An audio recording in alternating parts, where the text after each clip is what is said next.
तो हमें बहुत बड़ी उम्मीद थी कि चुनी हुई सरकार आएगी तो जनता के हित में फैसले लेगी, और कोई बहुत बड़ा फैसला नहीं था। पेंडिंग वेजेस छोटा सा इशू था, 400 करोड़ रुपया, और उसमें से भी उन्होंने 2 किस्तों में कहा था, 200 करोड़ रुपया मामूली रकम थी। और हमने तब भी उनको कहा था कि आप उससे उमर साहब से बात करके तो पैसा रिलीज करवाओ। तो जब नेक्स्ट मीटिंग हमारी हुई, तब उन्होंने यही कहा था जावेद राणा साहब ने कि मैंने उमर साहब से बात कर ली है, तो जल्द ही आपका पैसा जो है वो रिलीज हो जाएगा।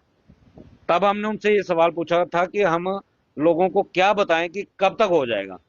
उन्होंने खुद, हमने आपको 30 अप्रैल बताया था कि 30 अप्रैल तक हमें उम्मीद है कि पैसा हो जाएगा, लेकिन उन्होंने ये कहा था कि 20 तारीख तक का पैसा जो है वो रिलीज होने के पूरे पूरे चांसेस है।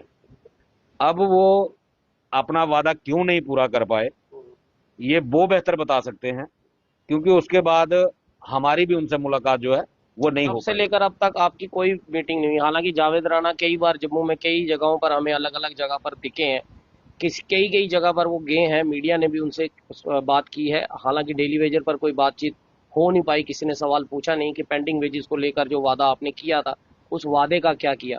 तो ये मान लें कि वो वादा था या फिर कोई झूठा आश्वासन। नहीं, मैं ये तो नहीं कहूंगा कि उन्होंने झूठा आश्वासन दिया था, लेकिन वो अपना वादा पूरा करने में फेल जरूर साबित हुए। क्या वो किस तरीके से उन्होंने वहां पे बात की, या किस लहजे में उनको बात करनी चाहिए थी, शायद उस तरीके से वो नहीं कर पाए, या अपना जो उन्होंने अपनी इमेज, पॉलिटिकली इमेज होती है एक मिनिस्टर की, कैबिनेट का एक दर्जा होता है, बहुत बड़ी पोस्ट होती है। तो जब उन्होंने मीडिया में आके वादा किया, और खुद मीडिया बुलाया था, ये भी नहीं कि हमने मीडिया बुलाया, मीडिया को भी उन्होंने खुद बुलाया, वादा भी उन्होंने मीडिया में खुद किया, और फिर उनको चाहिए था कि वो अपनी उस छवि को बचाते। लेकिन मुझे आपको लग लगता है दोबारा मीडिया को एक बार बुलाना चाहिए था क्या? किस वजह से, क्या मजबूरी है, क्यों वो वादा अपना क्लियर नहीं कर पाए? उनको खुद भी मीडिया में आकर ये पब्लिक डोमेन में डालना चाहिए, ताकि डेली वेजर्स के मन में जो सवाल है, बार बार वो हमसे कई बार फोन कॉल करते हैं, व्हाट्सएप पे मैसेज करते हैं कि सर पेंडिंग वेजेस को लेकर कोई भी खबर जो है वो नहीं आ रही। और रेगुलराइजेशन या मिनिमम वेजेस एक्ट वो तो चलो केंद्र की सरकार के डोमेन में है, लेकिन ये तो उनके डोमेन में था। सरथल रोड के लिए 4 करोड़ 30 लाख रुपया सैंक्शन कर सकती है उमर अब्दुल्ला सरकार, लेकिन पेंडिंग वेजेस के लिए 200 करोड़ एक पहली किस्त भी नहीं निकाल सकती। मैंने कहा कि जो वादे मैनिफेस्टो में नहीं किए गए थे उनके लिए पैसा है। हम्म। चाहे वो आप स्कॉर्पियो की बात कर लो, हम्म। चाहे वो उमर साहब ने जो अपने लिए फॉर्च्यूनर खरीदी उनकी बात कर लो, चाहे आप सीडीएफ को 3 करोड़ से बढ़ा के 4 करोड़ करना हो उसकी आप बात कर लो, रेनोवेशन मकानों की, सरकारी कोठियों की, उसके लिए आप बात कर लो, ये चीजें मैनिफेस्टो में थी नहीं। ये उमर अब्दुल्ला सरकार झूठ बोल रही है कि उसके पास पावर नहीं है। ये जब अपनी चीजों के लिए सब पावर है, तो डेली वेजर के लिए जिससे जिसके लिए कहा कि पहली कैबिनेट में ही पक्का कर देंगे, जितनी सरकारों के चेहरे बदले, सबने एक ही वादा किया आपसे कि जैसे पहली कैबिनेट आएगी डेली वेजर का मुद्दा हल। चाहे वो 2014 की सरकार हो, 2019 में एलजी मनोज सिन्हा आए, या फिर अब उमर अब्दुल्ला सरकार आए, सबने यही कहा कि बस चुनाव खत्म और डेली वेजर का किस्सा खत्म।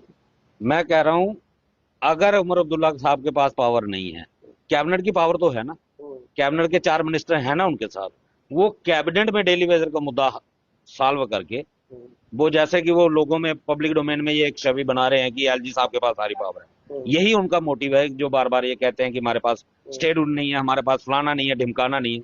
भाई मैंने खुद पर्सनली 3 बार जावेद राणा साहब को ये रिक्वेस्ट की है कि आप कैबिनेट से करो, कैबिनेट से अप्रूवल दे करके आप एलजी साहब के पास भेज दो। उसके बाद अगर एलजी साहब नहीं करेंगे, फिर हम सवाल एलजी साहब से पूछें क्या से आपके क्या लिए। कहते हैं, करेंगे कैबिनेट में हाँ, लाएंगे? हाँ, करेंगे, ये तो कहते थे कि हाँ हम करेंगे, कितने देर लेकिन होगी कहते? कब करेंगे? आपको कहते अब कितनी अब देर अब होगी? तो मेरे ख्याल में 6 महीने से हमें मिले भी नहीं है, वो मिलना ही नहीं चाहते, अब वो मिलना ही नहीं चाहते। फेस ही नहीं कर मुझे पा रहे वो ना। आपकी बात, वो मुझे बयान याद, आपने कहा था जब चुनाव खत्म होंगे सरकार बदल जाएगी, हमारा मुद्दा कोई भी उठाएगा नहीं, हम सिर्फ फुटबॉल की तरह ही इधर उधर बिल्कुल, घूमते मुझे रहेंगे। ये, क्योंकि छोटा एक्सपीरियंस नहीं है, अब 26 साल का एक्सपीरियंस हो चुका है। 97 में मैं इस डिपार्टमेंट में आया था, और उसके बाद लगभग हर एक पार्टी को सत्ता बदलते देखी, और सत्ता से पहले उनके वादे भी देखे, और सत्ता में आने के बाद उनकी एक्टिविटी भी देखी। क्योंकि जो भी पॉलिटिकल पार्टी इलेक्शन में वादे करती है, जब वो सत्ता मिल जाती है उसके बाद वो वादे भूल जाते हैं। इसी इसी एक्सपीरियंस के बिहाफ पे मैंने आपसे तब बोला था कि हम खाली फुटबॉल बन के रह जाएंगे, हमारे लिए कोई सीरियस नहीं रहेगा। वो आज साबित हो रहा है। उस वक्त उन्होंने मीडिया में इतना गरज के, सीना चौड़ा करके मीडिया को बुला के बड़े जोर शोर से कहा, ये मैं यूं कर रहा हूं, ये 2 वादे में जल्द से जल्द पूरे करूंगा।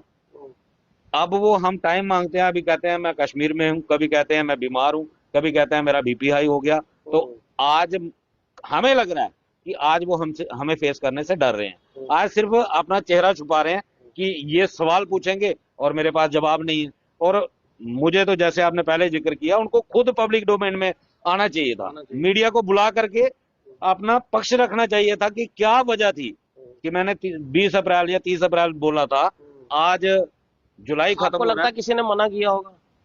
मुझे नहीं लगता किसी ने मना किया होगा। अगर उन्होंने कोशिश की है, हम कोई कोशिश करते हैं, हम शरेआम कहते हैं कि हमें यहाँ ये try किया। क्रेडिट गेम हो जाएगी भाई। उमर अब्दुल्ला सरकार आई थी, जावेद राणा जी आए थे, जावेद राणा जी ने कहा कि 200 करोड़ और पेंडिंग वेजेस 2015 से जो भाजपा के टाइम से पेंडिंग वेजेस है, तो ये तो नहीं कि रोका जा रहा है कहीं से कि भाई अगर ये रिलीज हो गया फंड सारा का सारा तो क्रेडिट गेम जो है वो सारी उमर अब्दुल्ला सरकार के पाले में चली जाएगी। अगर इन्होंने कुछ उसके ऊपर एक्टिविटी की है तो वो पब्लिक डोमेन में तो लाए ना। अगर जावेद राणा साहब ने कोई एक्टिविटी की है, अगर उनको ऊपर से रोक दिया गया या जो कुछ भी है, तो वो जब तक पब्लिक डोमेन में आएगा नहीं, हम कैसे विश्वास करेंगे? ये तो उनका फर्ज बनता है ना, वो खुद आए, अपनी छवि बचाएं कि आपने वादा किया, वादा उन्होंने किया था ना, तो वादा करके अगर वो पूरा नहीं कर पाए तो आपने जैसे खुद अभी अभी जिक्र किया, किसी मीडिया ने सवाल नहीं पूछा, तो मैं तो सभी मीडिया वालों से रिक्वेस्ट करूंगा कि जब कभी आपको जावेद राणा साहब का इंटरव्यू करने का मौका मिले तो उनसे जरूर उनको याद करवाइए कि 27 मार्च 2025 को आपने मीडिया बुला करके ये स्टेटमेंट दिया था कि मैं जल्द ही डेली वेजर का 2 किस्तों में वेजेस देने जा रहा हूं, तो वो वेजेस क्यों नहीं आई, क्या वजह है? तब शायद वो जवाब देंगे। ऐसे मुझे नहीं लगता कि वो खुद मीडिया बुला करके जवाब देंगे। हमारे साथ राजिंदर सिंह ताज जी भी हैं, उनसे भी बातचीत करते हैं। ताज जी, किस तरह से देखते हैं, पेंडिंग वेजेस तो आ नहीं रही और रेगुलराइजेशन एक अलग मुद्दा है और उसके बाद मिनिमम वेजेस एक्ट जो सरकार के डोमेन में है वो ही नहीं मिल पा रहा है, तो केंद्र सरकार से कैसे जो है, कहते हैं कि केंद्र सरकार के खिलाफ हम नहीं जाना चाहते, तो फिर आप लोगों को हक कैसे दिलाएंगे? देखिए, केंद्र सरकार का खिलाफ अपनी जरूरतों के लिए तो जा रहे हैं, गाड़ियां ले रहे हैं। वो मेरे को उमर साहब ने 3-4 गाड़ियां अपने अलग से ली हैं, 90 स्कॉर्पियो मिली हैं, और जिनके जो इनके सरकारी क्वार्टर्स हैं उन पर भी रेनोवेशन का करोड़ों रुपए लग गया है। हमारी बात, हमारे साथ दोनों ने बराबरी की है। अगर 5 अगस्त 2019 के बाद SRF-520 जैसा भी था, लूला लग रहा था, जिसको 15-20 साल हो गए, उसको 20-25 हजार वेजेस मिलती, आज हमारी लड़ाई होती कि उसमें अमेंडमेंट करके SRF-64 के बेनिफिट दिया जाए। 5 अगस्त के वो भी हमारे हाथ रोक दिए गए। आज मात्र 311 पर डे दे के तो भाजपा वाले अपनी पीठ थपथपा बताते कि हमने 9,000 कर दिया, जबकि महंगाई जो हुई वो नहीं, जो परमानेंट एम्प्लॉइज को उन्होंने दिया वो नहीं, या नए नए कानून पीछे आया था कि जितने कैजुअल डेली वेज रहे म्युनिसिपल लिमिट में वो कारपोरेटर से लेंगे अटेंडेंस, ठीक है। उसके बाद वो खत्म हुआ, फिर एक फेस ऐप की आई, तो हमने कमिश्नर साहब को शुक्रिया किया था, उन्होंने 14 या 15 तारीख को हमको बुलाया था, 30-35 मिनट हमारी उनसे बात हुई, हमने उनको पूरा कन्वे किया कि जेई साहब जो हैं, वो जेई साहब आपको एक्चुअल पिक्चर बता सकते हैं कौन सा कैजुअल डेली वेजर जो आज 8 से 2 की शिफ्ट पे है। लेकिन या ताजी 2 से 8 में ये सवाल बड़ा इंपॉर्टेंट है, क्या डेली वेजर्स को एनजीओ के हाथ में डाल देना, क्या ये सही डिसीजन है? सर, मैं उसी तरफ आ रहा हूँ कि हमने उनको कहा आपको अगर आप ये कह रहे हैं, आपकी मंशा क्लियर है, आप एनजीओ में नहीं डालना चाहते, अगर आप नंबर पता करना चाहते तो नंबर जो एक राइट पर्सन है वो हमारे जेई साहबान, वो सिविल के हूँ, मैकेनिकल के हूँ, वो आपको बताएंगे। अगर आज मैं उनसे छुट्टी ले गया, छुट्टी हमें है किसी को नहीं, दिन त्योहार पे हम छुट्टी देते हैं, परमानेंट ड्यूटी देते हैं, परमानेंट एम्प्लॉइज घर पे त्योहार मनाते हैं। मैं इसको क्लियर पूरा करूं। और हमने उनको कहा ये एससी साहब बैठेंगे, एडब्ल्यू एक्शन साहब, जितनी टीम बैठी है इनको पूछो, ये हमको छुट्टी नहीं देते, कहते जाना है तो स्टेशन का इंतजाम करके जाओ। इंतजाम में मोटर कौन चलाएगा आपकी जगह? अगर मोटरमैन हो तो, अगर पानी खोलते हो, सिविल के हो, तो आपकी जब वाल कौन खोलेगा? सप्लाई चलनी चाहिए, आपको जो मर्जी है आप आपस में इंटरनेट, तो वो जेई साहब को हम बता देते हैं जी आज मैं जा रहा हूँ, मेरी जगह जो दूसरी शिफ्ट वाला वो देगा, आज 2 शिफ्ट में वो देगा, कल मैं उसकी 2 शिफ्ट दे दूंगा।